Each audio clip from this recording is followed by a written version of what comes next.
มาถวายน้ำเล่นน้ำถวายน้ำประเทศประเทศเพิ่น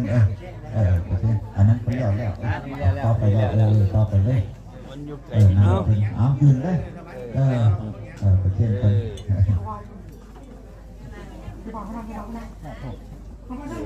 ได้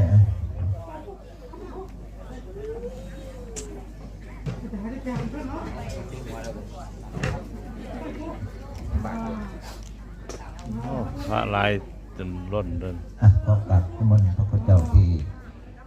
มาที่หลังกันที่นั้นก็คือที่ว่าพ่อเนาะผมเข้ากับวันเป็นหลายแล้วก็รู้สึกว่าหล่นเรือร้ายข้างบนนี้พี่น้องเข้า